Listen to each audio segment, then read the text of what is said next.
सुभान अल्लाह। नबी से मिलाएंगे मसऊद गाजी, सुभान अल्लाह, सुभान अल्लाह। नबी से मिलाएंगे मसऊद गाजी, नबी से मिलाएंगे मसऊद गाजी, हमें बख्शवाएंगे मसऊद सुभान गाजी, अल्लाह, सुभान अल्लाह। हमें बख्शवाएंगे मसऊद गाजी, नबी से मिलाएंगे मसऊद गाजी, तुम ही दो हमें अपने बाबा का सदका, तुम ही दो हमें अपने बाबा का सदका, कहीं हम न जाएंगे मसऊद गाजी, कहीं हम न जाएंगे मसऊद गाजी, हमें बख्शवाएंगे मसऊद गाजी, कोई भी हमें रोक सकता नहीं है, कोई भी हमें रोक सकता नहीं है, हमें जब बुलाएंगे मसऊद गाजी, हमें जब बुलाएंगे मसऊद गाजी, नबी से मिलाएंगे मसऊद गाजी, हमें बख्शवाएंगे मसऊद गाजी। और एक बहुत अच्छा मैं शेर पेश करने जा रहा हूँ, मोहब्बत के साथ समाप्त करें और पसंद आए तो आप लिखने वाले के लिए अपने दिल से दुआ कर दें, ठीक है। और सबसे बड़ी दुआ यही है कि अल्लाह ताला खात्मा बिल खैर फरमाए, आमीन, सबसे आमीन। बड़ी। हमें बख्शवाएंगे मसऊद गाजी, नबी से मिलाएंगे मसऊद गाजी, मदीना दिखाएंगे मसऊद गाजी,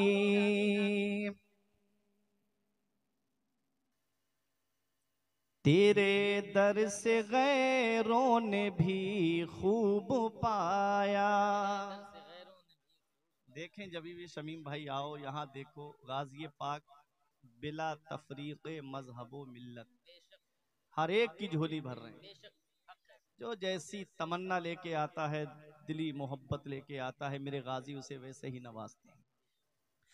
तेरे दर से गैरों ने भी खूब पाया, तेरे दर से गैरों ने भी खूब पाया, तो हम क्यों न पाएंगे मसऊद गाजी, तो हम क्यों न पाएंगे मसऊद गाजी, नबी से मिलाएंगे मसऊद गाजी, हमें बख्शवाएंगे मसऊद गाजी। और आखिरी शेर पेश कर रहा हूं, समात फरमाएं। कोई भी हमें रोक सकता नहीं है, हमें जब बुलाएंगे मसऊद गाजी, मैं रोज़े जज़ा से बहुत मुतमईन हूँ। हर एक की तमन्ना होती है और हर एक का अपना अपना आसरा होता है, भरोसा होता है, नाज होता है किसी पे। आला हजरत को नाज है तो गौसे आजम की बारगाह में कहते हैं, धूप महशर की वो जहाँ सोज कयामत है, मगर मुतमईन हूं कि मेरे सर पे है साया तेरा, हाय हाय हाय हाय हाय, मुतमईन हूं कि मेरे सर पे है साया तेरा। सुभान अल्लाह। फिर कहते हैं गौसे आजम नज़ा में गोर में मीज़ा पे सरे पुल पे कहीं न अल्लाह छुटे हाथ से दामाने मोहल्ला तेरा। अल्लाह अल्लाह। थोड़ी देर बैठेंगे, आला हजरत के अशार ही से आज मैं तकरीर करूंगा, मोहब्बत के साथ बैठे। शेर सुने, शान आलम भाई ने अपनी तमन्ना जाहिर की है। मैं रोज़े जज़ा से बहुत मुतमईन हूँ, मैं रोज़े जज़ा से बहुत मुतमईन हूँ, मैं रोज़े जज़ा से बहुत मुतमईन हूँ। मेरे काम आएंगे मसऊद गाजी, मेरे काम आएंगे मसऊद गाजी, नबी से मिलाएंगे मसऊद गाजी, हमें बख्शवाएंगे मसऊद गाजी। दुरूद पाक में अल्लाहुम्मा सल्ली अला सय्यदिना व मौलाना मुहम्मदिन व बारिक वसल्लम सलातुम व सलामन अलैका या रसूल अल्लाह सल्लल्लाहु ताला अलैहि वसल्लम। तवज्जो दें, अल्लाह तबारक व ताला कुरान मजीद में इरशाद फरमाता है, अल अखिल्लाउ यौमइज़िन बअदुहुम लिबअदिन अदुव्व। क़यामत के दिन बाज गहरे से गहरे दोस्त एक दूसरे के दुश्मन बन जाएंगे। क्या फरमाता है रब कुरान में? क़यामत में बाज गहरे से गहरे दोस्त एक दूसरे के दुश्मन बन जाएंगे। कौन सा दोस्त दुश्मन बनेगा? वो दोस्त जिसके लिए नमाजें छोड़ दी जाती हैं, वो दोस्त जिसके लिए रोजे छोड़ दिए जाते हैं, वो दोस्त जो तुमको शराब की दुकान की तरफ लेकर जाए, वो दोस्त जो जिना के अड्डों की तरफ लेकर जाए, वो दोस्त जो अय्याशियों की तरफ लेकर जाए, वो दोस्त जो जुए की तरफ लेकर के जाए। कुरान कहता है कयामत में बाज गहरे से गहरे दोस्त एक दूसरे के दुश्मन बन जाएंगे। जब दोस्त दुश्मन बन जाएगा तो फिर काम कौन आएगा? अल्लाह फरमाता है इल्लल मुत्तकीन, सिवाय परहेजगारों के, सिवाय मुत्तकियों के। तो दोस्ती किससे करनी है? परहेजगारों से। दोस्ती किससे करनी है? मुत्तकियों से। मुत्तकी ही अल्लाह का वली होता है। वलियों की पहचान क्या बताई रब ने कुरान में? अल्लज़ीना आमनू व कानू यत्तकून, जो ईमान लाए और परहेजगारी इख्तियार करते हैं। यहाँ एक इल्मी बात है, काना फेले मुजारे पे दाखिल है। काना जब फेले माजी पे दाखिल होता है तो माजी बईद का फायदा देता है, और जब फेले मुजारे पे दाखिल होता है तो दवाम और इस्तिमरार का फायदा देता है। अल्लाह फरमाता है कि जो अल्लाह के वली हैं वो परहेजगार ही होते हैं। ऐसा नहीं कि लोगों के सामने आए तो मुत्तकी बन गए, परहेजगार बन गए, और जब अपने हुजरे में पहुंचे तो तकवा खत्म हो गया, परहेजगारी खत्म हो गई। वो जब हुजरे में होते हैं तब भी परहेजगार होते हैं, और जब लोगों के सामने होते हैं तब भी परहेजगार होते हैं। वो खलबत में होते हैं तब भी परहेजगार, वो जलबत में होते हैं तब भी परहेजगार, जब वो सफर में होते हैं तब भी परहेजगार, हजर में होते हैं तब भी परहेजगार। तो अल्लाह के वली की क्या पहचान है? जो ईमान लाए और परहेजगारी इख्तियार करे, तकवा इख्तियार करे। अब 16वां पारा रब कुरान में फरमाता है यौमा नहशुरुल मुत्तकीना इलर रहमान वफदा, कि हम कयामत के दिन वलियों को अपनी बारगाह में दूल्हा बना करके बुलाएंगे। आज कुछ लोग कह देते हैं कि क्यों गाजी पाक के आस्ताने पे जाते हो, क्यों गरीब नवाज के आस्ताने पे जाते हो, क्यों आला हजरत के आस्ताने पे जाते हो, क्यों साबिर पाक के आस्ताने पे जाते हो, क्यों वारिस पाक के आस्ताने पे जाते हो? क्या मिलता है? ये तो मिट्टी का ढेर है, मरने के बाद मिट्टी में मिल गए माज अल्लाह, और वलियों से शहीदों से होते हुए नबियों तक पहुंच जाते हैं। अल्लाह कुरान में फरमाता है कयामत के दिन हम वलियों को अपनी बारगाह में दूल्हा बना करके बुलाएंगे। अच्छा, दुनिया का हाल ये है कि दुनिया में अगर बारात बगैर दूल्हा के चली जाए तो क्या उस बारात की इज्जत होती है? आप बताओ, अगर दूल्हा को घर बिठा दो और बारात लेके लड़की वाले के यहाँ चले जाओ तो क्या उस बारात की इज्जत होगी? क्या नाश्ता मिलेगा? क्या खाना मिलेगा? क्या बैठने के लिए लोग कुर्सियां बिछाएंगे? जब तक दूल्हा की गाड़ी नहीं आ जाती है, तब तक ना तो नाश्ता शुरू होता है ना खाना शुरू होता है, और जैसे ही दूल्हा की गाड़ी आई खाना पीना शुरू हो जाता है। जब कयामत के दिन रब वलियों को दूल्हा बना करके अपनी बारगाह में बुलाएगा तो उनके बाराती कौन होंगे? अरे उनके बाराती वही होंगे जो उनके जिक्र की महफिल को सजाते हैं। उनके बाराती वही होंगे जो उनसे सच्ची मोहब्बत करते हैं। मैं आपको बताता हुआ चलूं, जब अल्लाह कयामत के दिन वलियों को दूल्हा बना करके बुलाएगा तो उनके बाराती कौन होंगे? जब गौसे आजम दूल्हा बन के जा रहे होंगे तो कादरी गुलाम बाराती बन के पीछे पीछे जा रहे होंगे। शायर कहता है दूल्हा बनाए जाएंगे जब गौस हश्र में, दूल्हा बनाए जाएंगे जब गौस हश्र में, हम कादरी भी जाएंगे उनकी बारात में। जिंदाबाद। नारे तकबीर, नारे रिसालत, फैजाने सरकारे गौसे आजम, ताजदारे बगदाद कॉन्फ्रेंस, दयारे सैयदे सालार हजरत अल्लामा मुफ्ती फुरकान रजा मंदरी साहब किबला।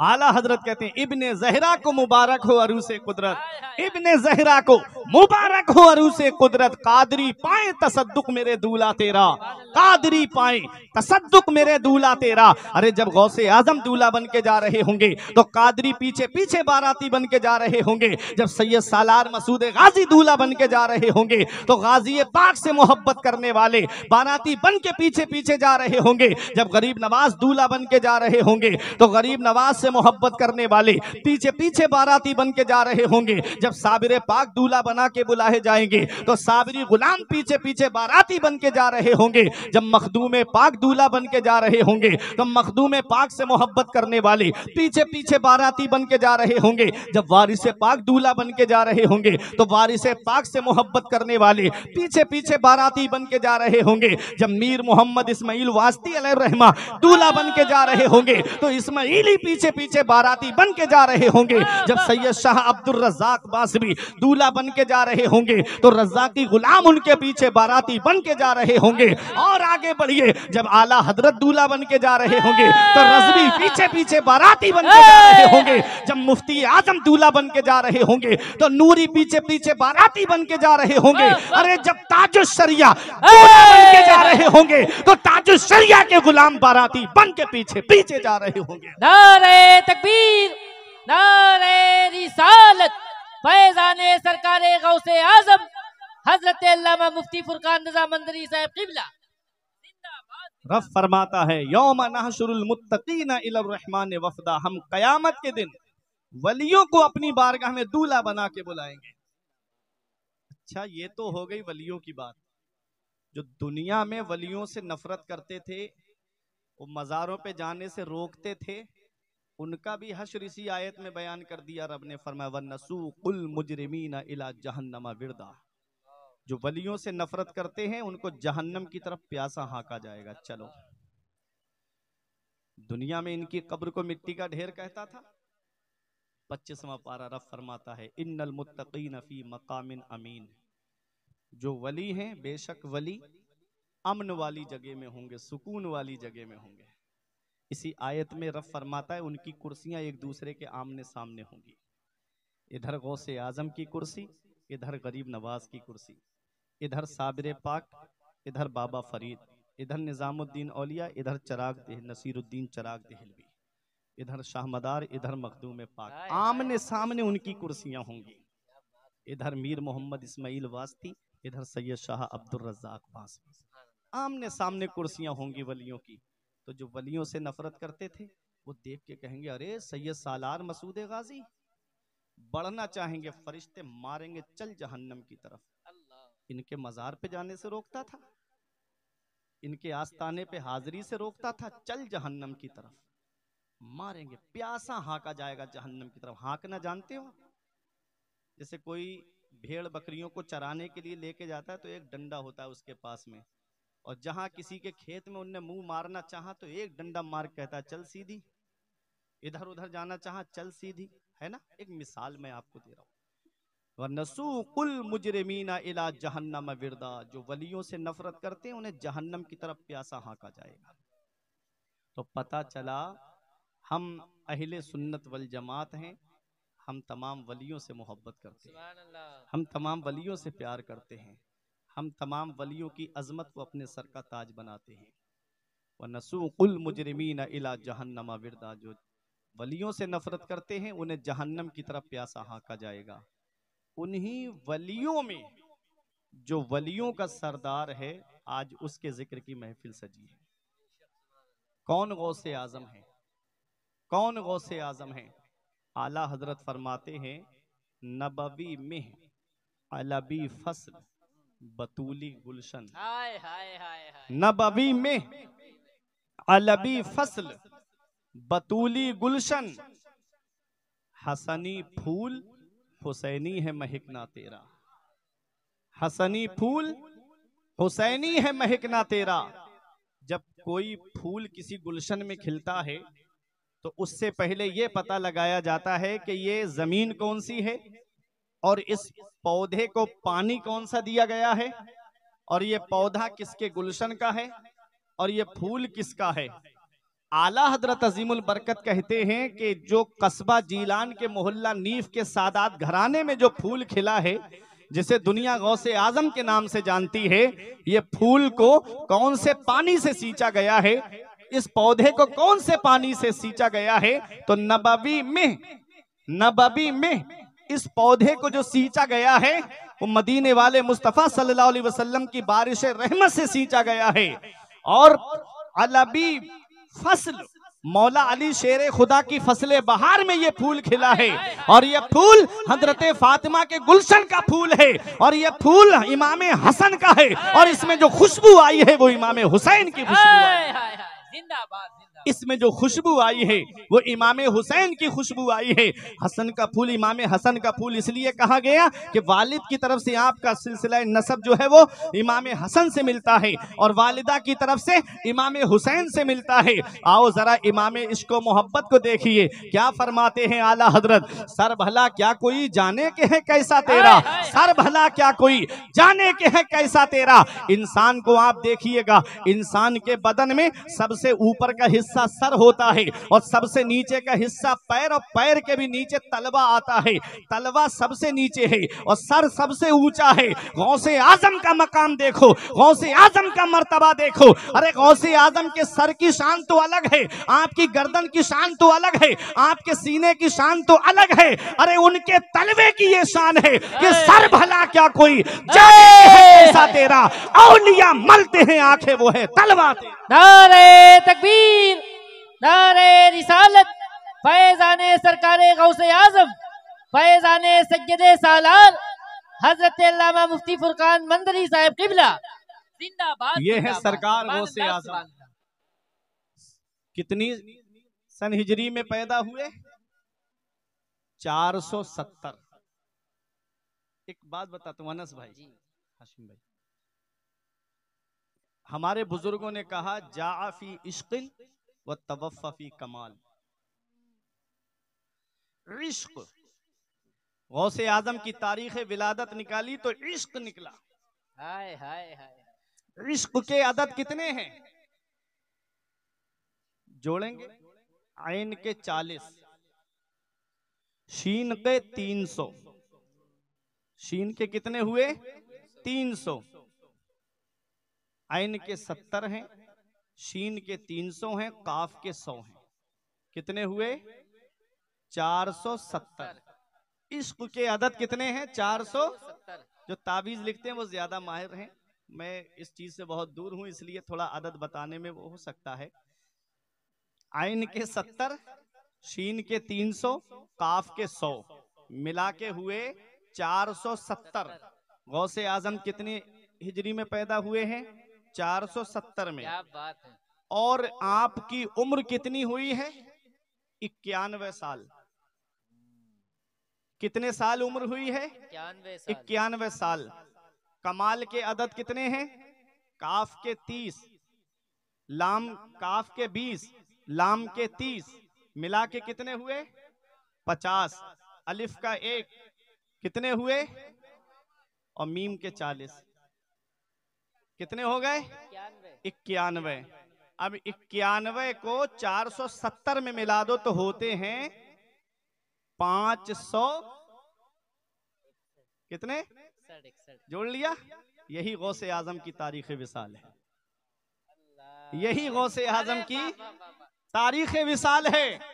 जाफी इश्किन व तवफ़ी कमाल, इश्क लेकर आए गौसे आजम, इश्क लेकर आए और कमाल बांट के तशरीफ ले गए। इश्क लेकर आए और कमाल बांट के तशरीफ ले गए। इमाम इश्क मोहब्बत पुकार उठे, वाह क्या मर्तबा ए गौस है बाला तेरा, ऊंचे ऊंचों के सरों से कदम आला तेरा, ऊंचे ऊंचों के सरों से कदम आला तेरा।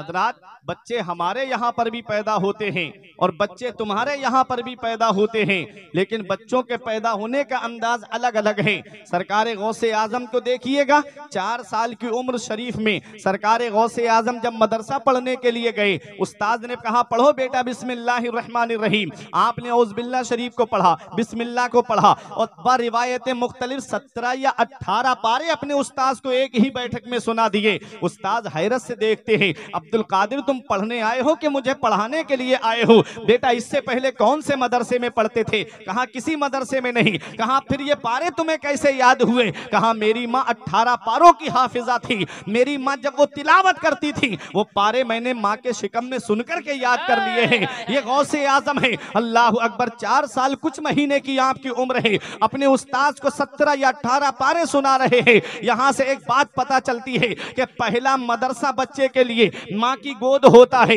पहला मदरसा माँ की गोद होता है। माँ चाहे तो बच्चे को नेक बना दे, माँ चाहे तो बच्चे को मुत्तकी बना दे, माँ चाहे तो टिकटॉक पे नाचने वाला बना दे, माँ चाहे तो इंस्टाग्राम पे रीले बनाने वाला बना दे। अरे माँ जब नेक होती है तो बेटा भी नेक होता है। माँ जब फातिमा होती है तो बेटा नेज़े पे जाकर कुरान सुनाने वाला हुसैन होता है। माँ जब उम्मुल खैर फातिमा होती है तो बेटा बगदाद का गौसे आज़म तमाम वलियों का सरदार होता है। माँ जब माह नूर बीबी होती है तो बेटा 95 लाख गैर मुस्लिमों को इस्लाम में दाखिल करने वाला गरीब नवाज होता है। अरे माँ जब सतरे मुअल्ला होती है तो बेटा सैयद सलाह मसूद गाजी होता है। नारे तकबीर, नारे रिसालत, दयारे सैयदे सालार, फैज़ाने सैयदे सालार।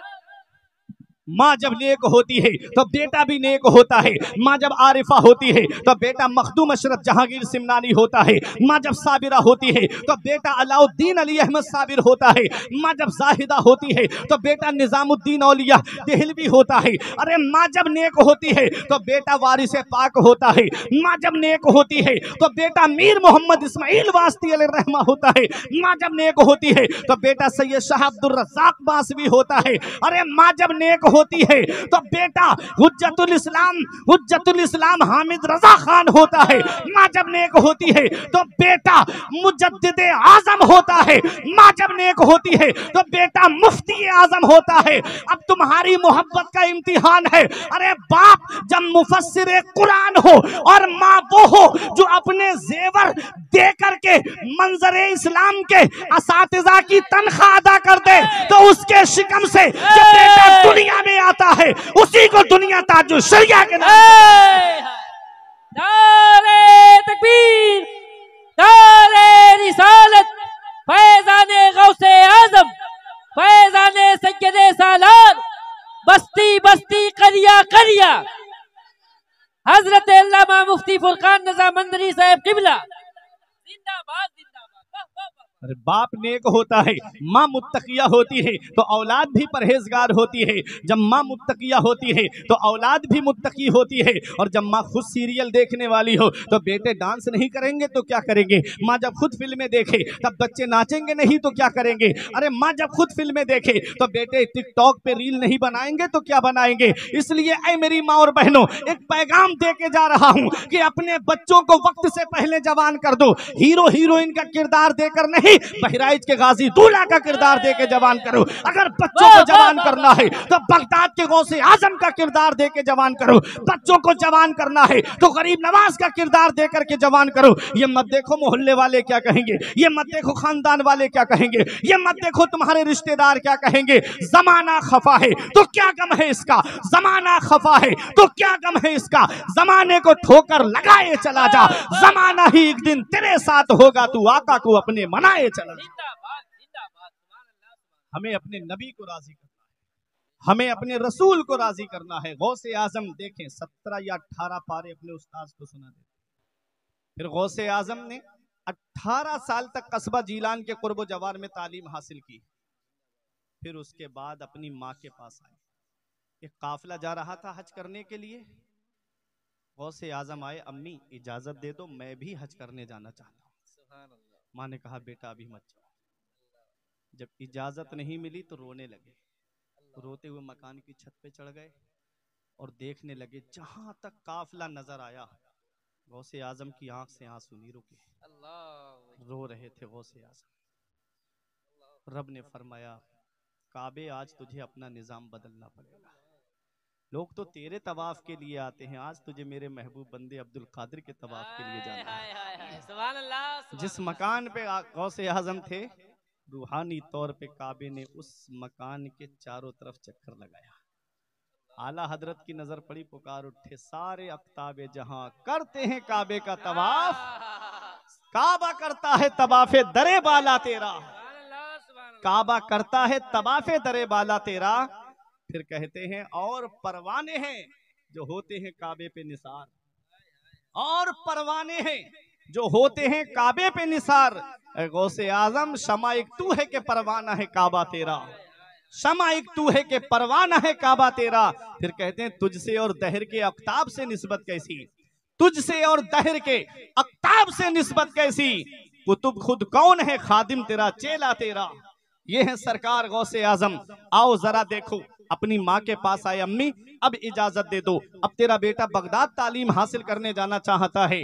माँ की उम्र 78 साल है, गौसे आजम की उम्र 18 साल है। बताओ 78 साल की उम्र में जब माँ बाप पहुंच जाएं तो उन्हें औलाद के सहारे की कितनी जरूरत पड़ती है। जब माँ बाप बुढ़ापे की दहलीज पे कदम रखें तो वो सोचते हैं कि मेरी औलाद मेरी सपोर्ट करे। वो चाहते हैं मेरी औलाद मेरा सहारा बने। वो चाहते हैं कि मेरी औलाद मेरे पास रह कर के मेरी खिदमत करे। बुढ़ापे की दहलीज पे वालिदा है, बेटा कह रहा है माँ इजाजत दे दो, तुम्हारा बेटा बगदाद में तालीम हासिल करने जाना चाहता है। माँ ने ये नहीं कहा मेरे लाल तू अब बुढ़ापे में मुझे छोड़ के जा रहा है, जबकि मेरे तेरे ऊपर कितने एहसान हैं। बेटा मैंने 9 महीने अपने शिकम में तुझे रखा, मेरे लाल मैंने तुझे जन्म दिया, मेरे लाल मैंने 2 साल अपना खूने जिगर तुझे दूध की शक्ल में पिलाया है। पैगंबर इस्लाम इरशाद फरमाते हैं माँ के 3 एहसान ऐसे हैं कि औलाद पूरी जिंदगी माँ की खिदमत करे तब भी माँ के उन एहसानों का बदला नहीं चुका सकती। पहला एहसान माँ का ये है कि वो 9 महीने अपने शिकम में रखती है। कितनी परेशानियां उठाती है एक माँ, कितनी दिक्कतों से गुजरती है एक माँ, कितनी परेशानियों का सामना करना पड़ता है एक माँ को। आओ मैं आपको बताता हुआ चलूं। आज अगर 2 किलो 2.5 किलो का पत्थर हमारे पेट पे बांध दिया जाए तो हम ना तो चैन से खाना खा पाएंगे, ना तो हम रात को सुकून से सो पाएंगे, ना तो हम कहीं सफर कर पाएंगे, ना तो हम गाड़ी वगैरह में बैठ पाएंगे। ये आज हमारा हाल है। लेकिन कभी तुमने सोचा है कि माँ 9 महीने तुम्हारा बोझ लेकर के कैसे घर के काम किए होगी, कैसे उसने घर में झाड़ू पोछा किया होगा, कैसे उसने खाना बनाया होगा, कैसे घर वालों के कपड़े धोए होंगे। इतनी परेशानियां उठाती है एक माँ।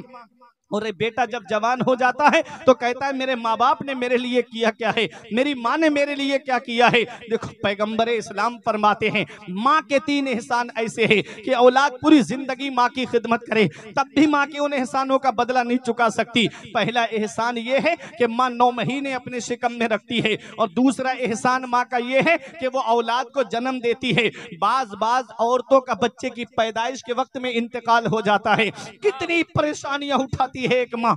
इतनी परेशानियां उठाने के बावजूद जब बेटे को बराबर में लिटाया जाता है, जब बेटे को जिंदा देखती है, जब बेटे को सलामत देखती है, जब उसे रोता हुआ देखती है तो माँ खुश हो जाती है कि मेरा बेटा सलामत है तो मुझे कोई तकलीफ नहीं, मेरा लाल सलामत है तो मुझे कोई तकलीफ नहीं। अल्लाह अकबर। 2 साल तक अपना दूध खूने जिगर को उसको दूध की शक्ल में पिलाती है। अल्लाह अकबर। कितनी परेशानियां एक माँ उठाती है। मेरे आका की बारगाह में एक सहाबी आए, या रसूल अल्लाह मैंने अपनी माँ को अपनी पुश्त पर सवार करके 7 मर्तबा काबे का तवाफ कराया है, क्या मैंने अपनी माँ के एहसानों का बदला चुका दिया? नबी फरमाते हैं तेरी पैदाइश के वक्त जो तेरी माँ को दर्द उठे थे उन दर्दों में से अभी एक दर्द का बदला नहीं चुकाया है। अल्लाह अकबर। माँ बाप कितनी बड़ी अल्लाह की नेमत है, माँ बाप का साया हमारे लिए कितना बड़ा अल्लाह की रहमत है।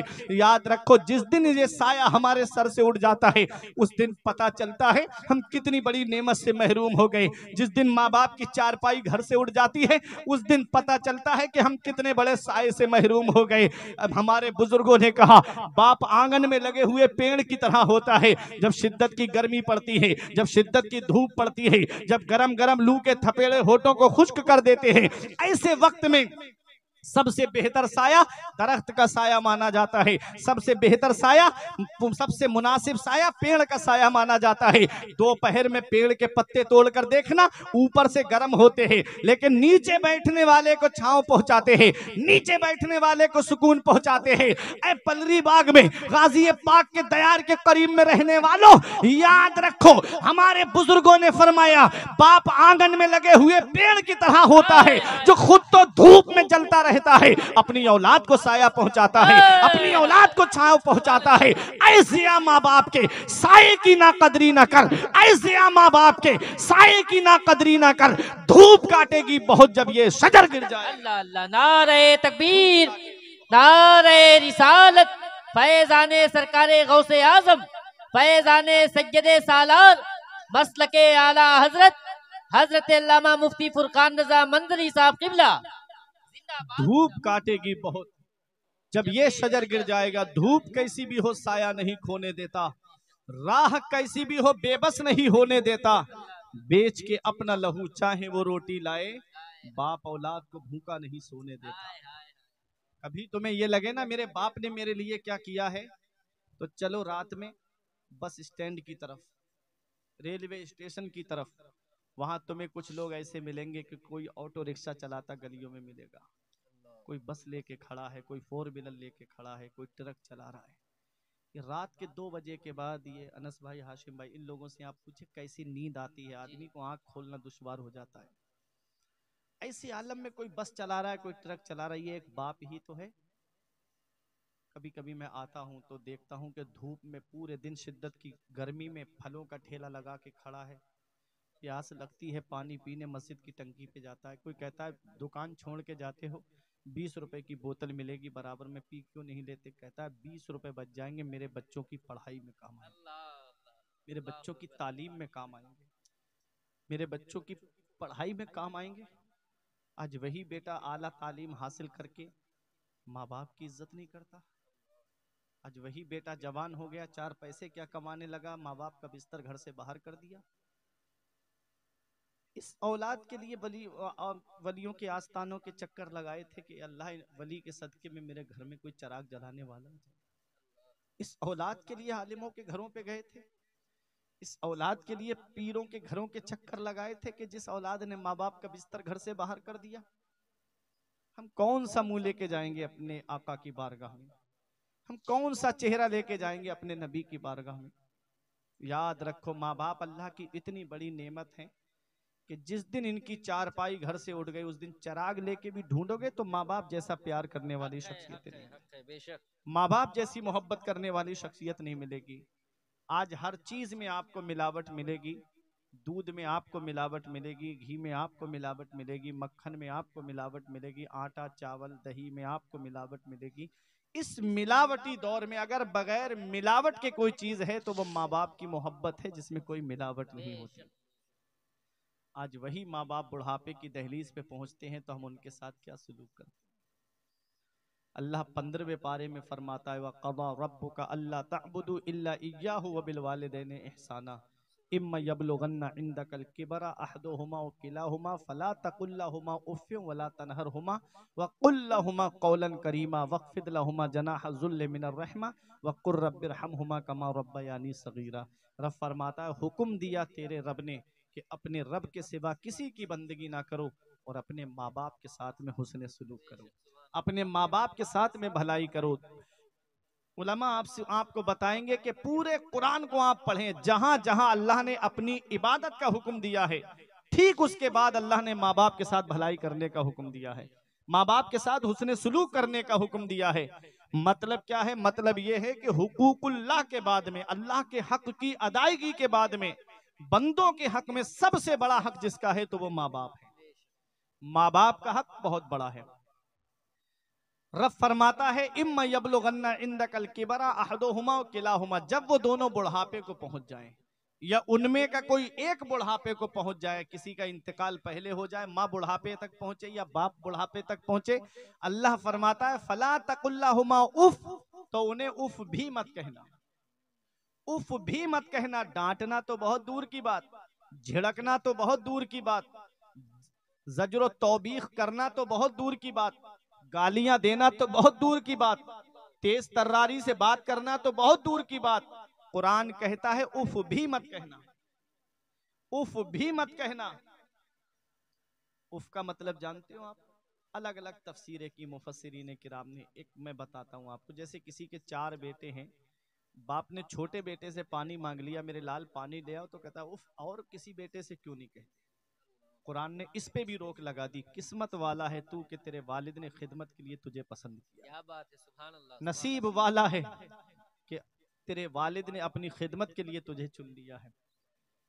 कुरान कहता है कि जब वो बुढ़ापे को पहुंच जाएं या उनमें का कोई एक बुढ़ापे को पहुंचे तो उसे उफ भी मत कहना, वला तनहरहुमा, और उन्हें झिड़कना नहीं। अगर वो कोई चीज तुझसे मांगे तो झिड़कना नहीं। वक़ुल्लहुमा कौलन करीमा, जब भी बोलना तो मोहब्बत से बोलना, जब भी बात करना तो प्यार से बात करना। हमारे उलमा फरमाते हैं औलाद को माँ बाप से ऐसे बात करनी चाहिए जैसे गुलाम अपने आका से बात करता है, एक नौकर अपने मालिक से बात करता है। अल्लाह फरमाता है वक़्फ़िद लहुमा जनाह ज़ुल्ल मिनर रहमा, और अपने माँ बाप के लिए मेहरबानी का बाजू बिछाओ, अपने माँ बाप के लिए अपने बाजुओं को सकोड़ लो। इस पे आप गौर करें, रब ने क्या फरमाया? अपने माँ बाप के लिए अपने बाजुओं को सकोड़ लो, अपने बाजुओं को समेट लो, अपने माँ बाप के लिए अपने बाजुओं को समेट लो। मतलब क्या है? जब परिंदा उड़ता है तो बाजुओं को खुला रखता है, और जब अपने घोंसले की तरफ आता है, अपने घर की तरफ आता है, तो क्या बाजू खुले रखता है? बल्कि सकोड़ता हुआ आता है, फिर अपने घोंसले के अंदर आता है। मुन्ना भाई, बाजू समेट लेता है। अल्लाह कुरान में फरमाता है अपने माँ बाप के सामने अपने बाजुओं को सकोड़ लो। अगरचे तुम डीएम सही, अगरचे तुम आईएएस सही, अगरचे तुम आईपीएस सही, अगरचे तुम डॉक्टर सही, अगरचे तुम इंजीनियर सही, अगरचे तुम मुफ्ती साहब सही, लेकिन जब अपने घर पे आओ तो डॉक्टर इंजीनियर बन के मत आना, प्रोफेसर मास्टर बन के मत आना, बल्कि अपने माँ बाप का बेटा बन के आना, अपने माँ बाप का बेटा बन के आना, इनके लिए अपने बाजुओं को सकोड़ करके आना।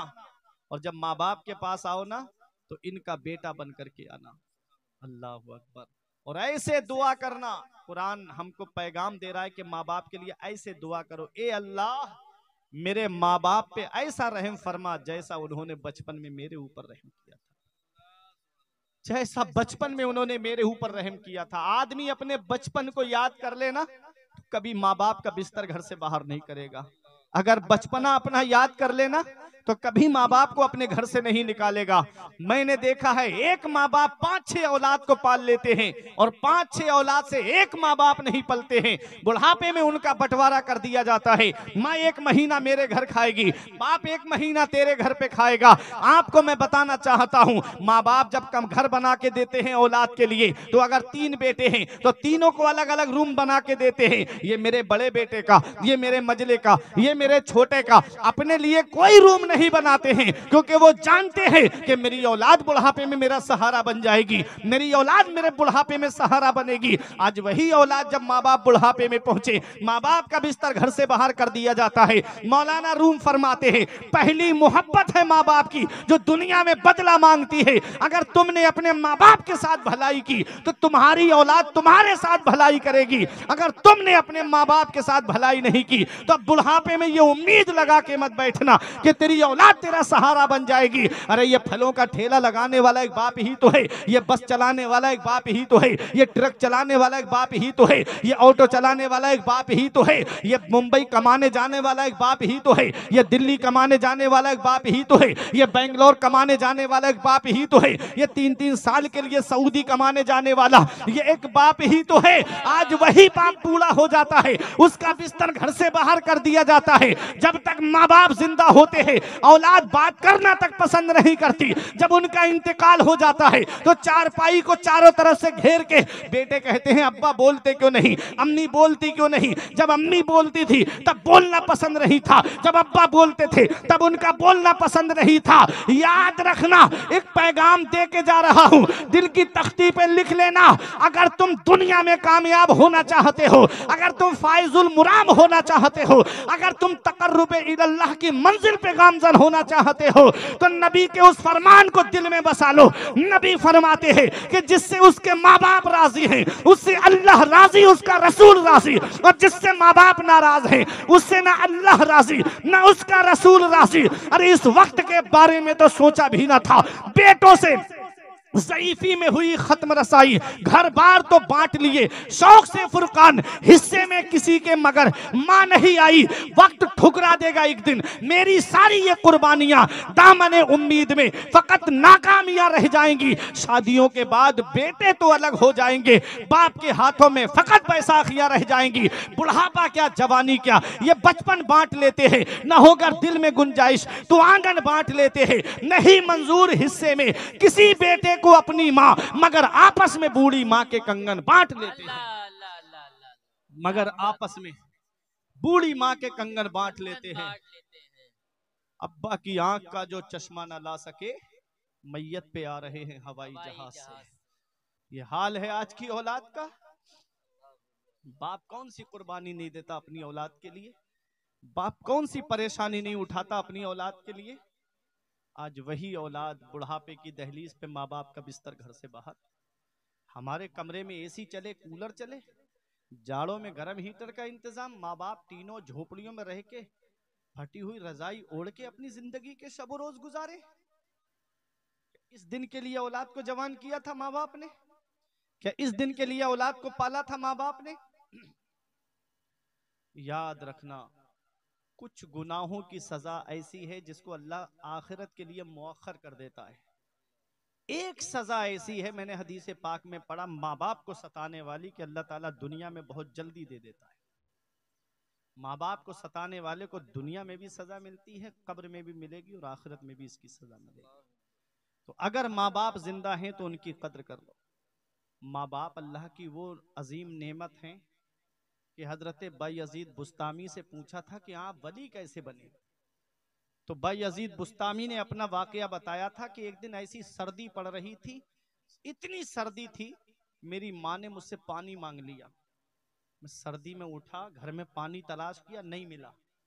मैंने बर्तन लिया, कुएं से पानी भरने रात में चला गया, पानी भर के लाया, माँ सो गई।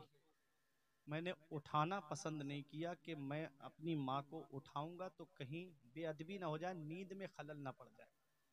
सोने दिया मैंने माँ को। कहते हैं इतनी सर्दी थी कि पानी छलक के मेरे हाथ पर गिरा, मैंने जब पानी को हटाया तो मेरे हाथ की खाल हट गई, इतनी सर्दी थी। कहते हैं बायजीद बुस्तामी, रात में माँ की आंख खुली, पूछा बेटा बायजीद कब से खड़े हो? कहा माँ सरे शाम से, जब से तुमने पानी मांगा था तब से खड़ा हूं आपके सराहने। माँ की आंखें भीग गई। तड़पता है कोई बच्चा तो माँ का दिल तड़पता है, और जब माँ तड़पती है तो फिर जमजम निकलता है। माँ की आंखें भीग गई। मेरे मौला, मेरे मौला, मेरा बेटा मेरी कितनी खिदमत करता है, मैं अपने बेटे से राजी हूं, मेरे रब तू भी मेरे बेटे से राजी हो जा। बायजीद बुस्तामी कहते हैं एक दिन मैं आयत पढ़ रहा था कि अपने रब का शुक्र अदा करो और अपने माँ बाप का शुक्र अदा करो। मैंने सोचा कि दो शुक्र मैं अकेले कैसे अदा करूंगा, तो मैंने अपनी माँ से कहा माँ तू अपने हुकूक माफ कर दे, मैं अल्लाह के हुकूक की अदायगी में लगना चाहता हूं। तो माँ तो माँ होती, कहा ठीक है बेटा जा। बायजीद बुस्तामी कहते हैं मैं जंगलों में इबादत करता था और जंगल बदलता रहता था ताकि कोई मुझे पहचाने नहीं। कुछ दिन यहाँ की, फिर दूसरी जगह चला गया। फिर कहते हैं जंगल बदलते बदलते मैं अपनी बस्ती में आ गया। मैं रात में पहुंचा, मैंने कहा बायजीद ये तो अपनी बस्ती में आ गए, ये तो अपना मोहल्ला है। कई साल के बाद आए तो कहा चलो जब अपनी बस्ती आ गए हैं तो चलो माँ से मिल लेते, माँ का दीदार कर लेते हैं। विलायत की 28 मंजिलें हैं, उन मंजिलों में एक मंजिल है मकाम हुजूरी। जब ये बंदा इस मंजिल पे पहुंचता है तो जहां नजर डालता है उसे वहां खुदा का जलवा नजर आता है। सुभान अल्लाह, सुभान अल्लाह। इस मंजिल को पाना चाह रहे थे बायजीद बुस्तामी। कहते हैं चक्कर काटते काटते मैं अपने घर में आ गया, तो मैं जब दरवाजे पे पहुंचा तो मैंने सोचा कि माँ सोती होगी, उठाऊंगा नहीं। जब माँ तहज्जुद पढ़ने के लिए उठेगी तब दरवाजा खटखटाऊंगा। देखो, पहले की माएँ थी, फर्ज तो पढ़ती ही थी, फराइज के साथ साथ नवाफिल भी पढ़ा करती थी। इसीलिए उनके शिकम से जो बच्चे दुनिया में आए, आज दुनिया उनको याद कर रही है। जब रात में पानी छलकने की आवाज आई तब बायजीद बुस्तामी ने दरवाजा खटखटाया। सोचा बायजीद जब गए थे तो बाल काले थे, अब आए हो बाल सफेद पड़ गए हैं, इतने सालों के बाद आए हो, माँ पहचानेगी कैसे। दरवाजा खटखटाया ही था कि अंदर से आवाज आती है, मेरे लाल बायजीद तू आ गया, मेरे बेटे तू आ गया। बायजीद कहते हैं मैं जैसे ही दरवाजा खोला माँ ने सीने से लगा लिया। माँ रोते हुए कहती है, मेरे लाल तुझे माँ की याद नहीं आई? कितने दिनों के बाद तू अपनी माँ से मिलने आया है? ऐ मेरे बेटे तू अपनी माँ को भूल गया था क्या? बेटा कहता है माँ मुझे तेरी बहुत याद आई। फिर माँ ने एक जुमला कहा, बेटा तू जिस मकाम को हासिल करने के लिए माँ से इतनी दूर गया था, क्या वो मकाम तुझे मिल गया? क्या वो मंजिल तुझे मिल गई? तो बायजीद बुस्तामी ने रो के कहा, माँ मुझे वो मकाम हासिल नहीं हुआ। तब माँ की आंखें भीग गई, मुसल्ला बिछाया, रब की बारगाह में अर्ज करती है, मेरे परवरदिगार मेरा बेटा तुझे पाने के लिए कितनी मेहनतें कर रहा है। मेरा बेटा जिस मंजिल को पाना चाहता है, जिस मकाम को पाना चाहता है, मेरे बेटे को वो मकाम दे क्यों नहीं देता।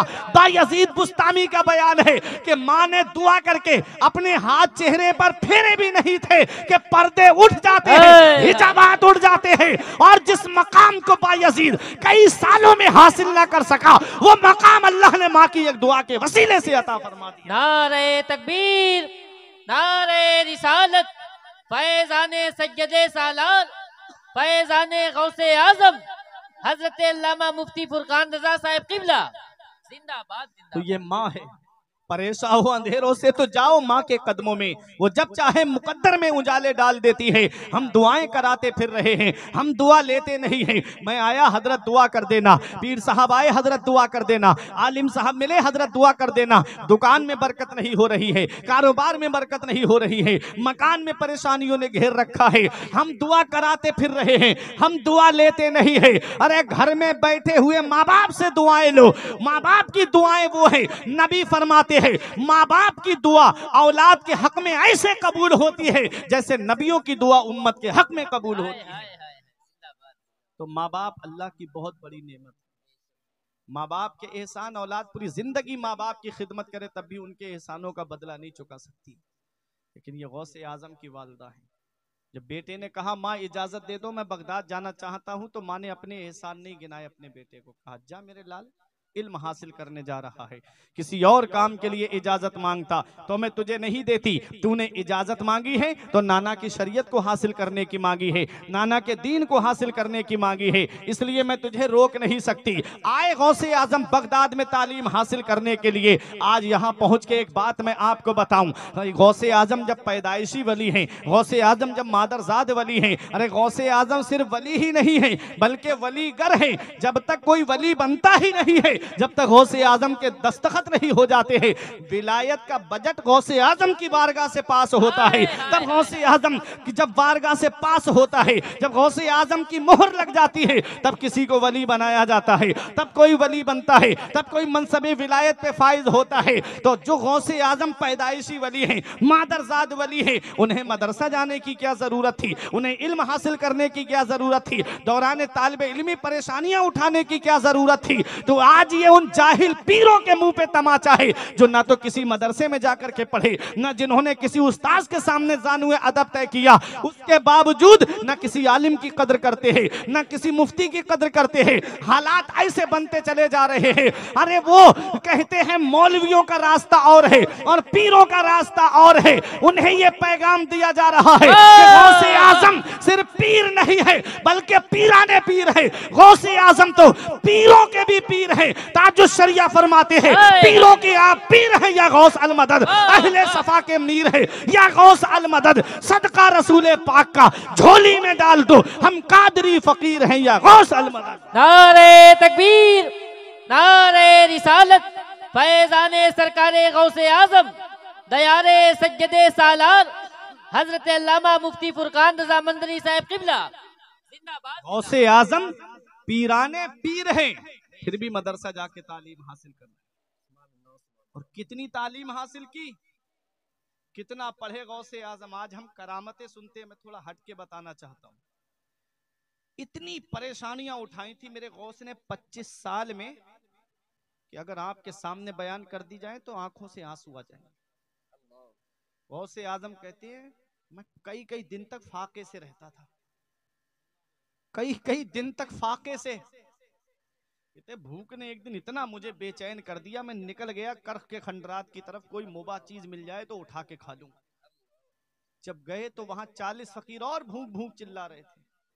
वापस आ गए, अल्लाह की इबादत करने लगे मस्जिद में। नमाज पढ़ के फारिग हुए, बराबर में एक मुसाफिर खाना खा रहा था। गौसे आजम का दिल हुआ कि काश ये खाने में मुझे शरीक कर लेता। ये गौसे आजम का दिल है, वरना दिलों का हाल तो ये है कि गौसे आजम फरमाते हैं अल्लाह ने तमाम लोगों के दिलों को मेरे हाथ पर रख दिया है। मैं जिधर चाहता हूं उधर मोड़ देता हूं, जिधर चाहता हूं उधर मोड़ देता हूं। तसरीफुल अहवाल। गौसे आजम को अल्लाह ने वो मकाम अता फरमाया। ये गौसे आजम का दिल है कि खाने की तरफ माइल है, काश ये मुझे शरीक कर लेता। मुसाफिर बोला आओ बेटा खाना खा लो। बैठे गौसे आजम, कहा कहाँ पढ़ते हो? कहा मदरसा निजामिया में पढ़ता हूँ। कहा मदरसा निजामिया में तो कस्बा जीलान के मोहल्ला नीफ के सादात घराने का एक लड़का पढ़ता है जिसका नाम अब्दुल कादिर है, उसे जानते हो? कहा क्या काम है? कहा मैं उनके मोहल्ले का रहने वाला हूँ। जब मैं आ रहा था तो उनकी माँ ने थोड़ा सोना दे के मुझसे कहा था मेरा बेटा बगदाद में पढ़ रहा है, तालीम हासिल कर रहा है, मेरे बेटे को ये सोना दे देना और मेरे बेटे को सोना दे देना, ये उसके तालीम के खर्च में काम आएगा। मैं कई दिन से उसे ढूंढ रहा हूँ लेकिन मुझे वो बेटा नहीं मिला, मेरे पैसे सब खत्म हो गए, थोड़ा सा सोना बेच के मैं ये खाना खरीद के लाया हूँ। ये है गौसे आजम का दिल, किसी और के खाने की तरफ माइल नहीं हुआ। अगर माइल हुआ तो अपने ही खाने की तरफ माइल हुआ। वो है गौसे आजम, वो है गौसे आजम। कहा बेटा तुम जानते हो? कहा जिस अब्दुल कादिर को तुम तलाश कर रहे हो वो मैं ही तो हूँ। उसने हाथ जोड़ के कहा बेटा माफ कर देना, मैंने तुम्हारा थोड़ा सोना बेच दिया, ये खाना खरीद के लाया हूँ। कहा कोई बात नहीं। बाकी सोना लिया, पास में नहीं रखा, अपने पास में नहीं रखा, बल्कि उससे खाने पीने का सामान खरीदा और जो 40 फकीर भूख भूख चिल्ला रहे थे उनको ले जा करके वो खाना दे दिया। ये है गौसे आजम, खुद खाते नहीं थे औरों को खिलाते थे। कैसे साबिर थे मोहम्मद के घराने वाले। आला हजरत अजीमुल बरकत के बेटे मुफ्ती आजम कहते हैं तेरे रब ने मालिक किया तेरे जद को, तेरे रब ने मालिक किया तेरे जद को, तेरे घर से दुनिया पली। गौसे आजम, गौसे आजम कहते हैं मैंने बड़ी परेशानियां उठाई दौरान तालिबे इल्मी, फिर उसके बाद 25 साल तक मुजाहिदा करते रहे। और गौसे आजम जब तालीम हासिल कर चुके, आलिम फाजिल मुफ्ती बन गए, तो अल्लाह ने वो मकाम अता फरमाया गौसे आजम को। आओ जरा देखो, 40 साल मदरसे में बैठ के गौसे आजम ने पढ़ाया। 40 साल मदरसे में बैठ के गौसे आजम ने पढ़ाया। हर साल आपके मदरसे से 3000 तालिबे इल्म आलिम फाजिल मुफ्ती बन के निकलते थे। गौसे आजम उस शख्सियत का नाम है कि जिन्होंने 1,30,000 आलिम इस कौम को अता फरमाए। 1,30,000 आलिम गौसे आजम ने इस कौम को अता फरमाए हैं। सुल्तान सलाहुद्दीन अय्यूबी ने जब बैतुल मक़दिस को फतह किया था, बैतुल मक़दिस को फतह करने वाले जो मुजाहिदीन थे उसमें अक्सर गौसे आजम के मदरसे के पढ़े हुए आलिम थे। कौन? सुल्तान सलाहुद्दीन अय्यूबी है कि जब उन्होंने पूरी जिंदगी तलवार चलाते रहे, पूरी जिंदगी जंग लड़ते रहे, जिस्म पर कोई जगह ऐसी नहीं जहां पर तीर तलवार नेज़े का जख्म का निशान मौजूद ना हो। जब इंतकाल होता है तो मौत बिस्तर पे आई। किसी ने कहा वो सलाहुद्दीन अय्यूबी पूरी जिंदगी जंग लड़ते रहे, मौत बिस्तर पे आई है, तुम्हारी गर्दन किसी तलवार से क्यों नहीं कटी? तो सलाहुद्दीन अय्यूबी कहते हैं अरे कोई तलवार ऐसी बनी ही नहीं है जो सलाहुद्दीन की गर्दन को काट दे। कहा किस बिना पे कहते हो? कहा बचपन में जब मेरे वालिद नजमुद्दीन अय्यूब मुझको गौसे आजम की बारगाह में लेकर गए, मेरे बच्चे के लिए दुआ कर दो, तो गौसे आजम ने मेरी गर्दन पे हाथ रख के कहा था ये बच्चा फातिह इस्लाम है, ये बच्चा मुजाहिद इस्लाम है, ये बच्चा मुसलमानों का किबला अव्वल बैतुल मक़दिस को फतह करेगा। बहराइच में रहने वालों, सुल्तान सलाहुद्दीन अय्यूबी कहते हैं अरे जिसकी गर्दन पर गौसे आजम अपना हाथ रख दे उसे कोई तलवार काट ही नहीं सकती है। क्या दबे जिस पे हिमायत का हो पंजा तेरा, क्या दबे जिस पे हिमायत का हो पंजा तेरा, शेर को खतरे में लाता नहीं कुत्ता तेरा। नारे तकबीर, जिंदाबाद जिंदाबाद, अरे जिंदाबाद जिंदाबाद, वाह वाह वाह वाह वाह, जिंदाबाद जिंदाबाद जिंदाबाद, लब्बैक या रसूल अल्लाह, लब्बैक या रसूल अल्लाह, अल्लाहु अकबर। कौन गौसे आजम है? आपने 40 साल मदरसे में बैठ करके पढ़ाया। अब आओ जरा गौसे आजम की सीरत सुनते हुए चलो। हुजूर हाफिज मिल्लत फरमाते हैं कि इस्लाम की खिदमत करने के 3 नुमाया तरीके हैं। पहला तरीका मदरसे में बैठ करके इस्लाम की खिदमत की जाती है, तदरीस के जरिए इस्लाम की खिदमत की जाती है। दूसरा तरीका है तसनीफ, किताबें लिख करके इस्लाम की खिदमत की जाती है। तीसरा तरीका है तकरीर, तकरीर के जरिए इस्लाम की खिदमत की जाती है। गौसे आजम को देखो, 40 साल मदरसे में बैठ करके पढ़ाया। गौसे आजम ने मदरसे में बैठ के पढ़ा करके इस्लाम की खिदमत की है। किताबें लिखी गौसे आजम ने, फुतूहुल गैब किताब गौसे आजम की है। गुनियतुत तालिबीन लिख करके लोगों के सामने गौसे आजम ने किताब पेश की है। तफसीर जीलानी कुरान की तफसीर गौसे आजम ने लिखी है। इतनी किताबें लिखी गौसे आजम ने, उसके जरिए इस्लाम की खिदमत की। अब ये दोनों तरीके वो है कि इससे वही फायदा हासिल कर सकता है कि जो गौसे आजम के पास पढ़ने आएगा वही फायदा हासिल कर सकता है। मैं यूं कहूं कि मदरसे से वही फायदा हासिल कर सकता है जो मदरसे में पढ़ने के लिए आएगा, किताबों से वही फायदा हासिल कर सकता है जो पढ़ा लिखा होगा, वही किताबें पढ़ करके इस्लाह कर सकता है। तीसरा तरीका है तकरीर, वाज के जरिए वो आदमी भी फायदा हासिल कर लेता है जो दिन भर काम करता है, शाम को आकर के जलसे में अल्लाह और उसके रसूल का जिक्र सुन लेता है, मसाइल को समझ लेता है। लेकिन अफसोस होता है उन मुकर्रिरीन पर कि जो जलसों में आकर के आपको लतीफे सुना के चले जाएं, जो आपको चुटकुले सुना करके चले जाएं। 20-20, 25-25 हजार का नजराना सिर्फ लतीफे सुनाने में ये कौम खर्च कर रही है, सिर्फ लतीफे सुनने में खर्च किए जा रहे हैं। तकरीर किसे कहते हैं? वाज किसे कहते हैं? अरे कौम आलिम जो होता है वो एक डॉक्टर की तरह होता है। जैसे मरीज के अंदर जो बीमारी होती है डॉक्टर उसी का इलाज करता है, ऐसे ही आलिमों को चाहिए कि वो अपनी कौम की इस्लाह करते रहे। कहीं जुए का शराब का दौर चल रहा है तो वहां पर आलिम को चाहिए कि जाकर के कौम की इस्लाह करे कि जुआ कितना बड़ा गुनाह है। जहां शराब में नौजवान मुलव्विस होते जा रहे हो, जहां नौजवानों की जवानी खत्म होती जा रही हो, तो वहां पर चाहिए कि आलिमों को शराब नोशी के बारे में बताए कि इसके पीने में कितना बड़ा गुनाह है और पीने से नई नस्ल कहां तबाही के दहाने पे पहुंचेगी। तो आलिम जो होता है उसे चाहिए कि वो मुआशरे की इस्लाह करे।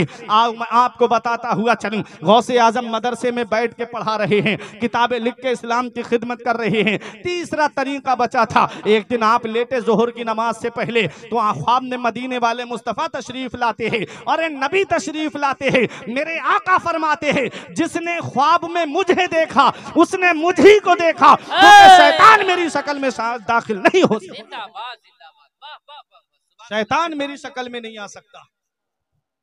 नबी फरमाते जिसने ख्वाब में मुझे देखा उसने मुझी को देखा। नसीबा बेदार हो गया। बेटे अब्दुल कादिर तुम वाज क्यों नहीं कहते, बेटा तकरीर क्यों नहीं करते? गौसे आजम कहते हैं मैं हुजूर अजम का रहने वाला, इराक के थे ना, मैं अजम का रहने वाला और ये अरबी लोग हैं, बड़े फसीह बलीग लोग हैं, बड़े बड़े काबिल उलमा यहाँ हैं, मैं इनके सामने बयान कैसे करूं? नबी ने फरमाया मुंह खोलो। मुंह खोला, नबी ने 7 मरतबा अपना लुआबे दहन डाल दिया। 7 मरतबा लुआबे दहन। वो नबी का लुआबे दहन कि जो हजरत अबू बकर सिद्दीक के पैर में सांप काट ले, नबी लगा दे तो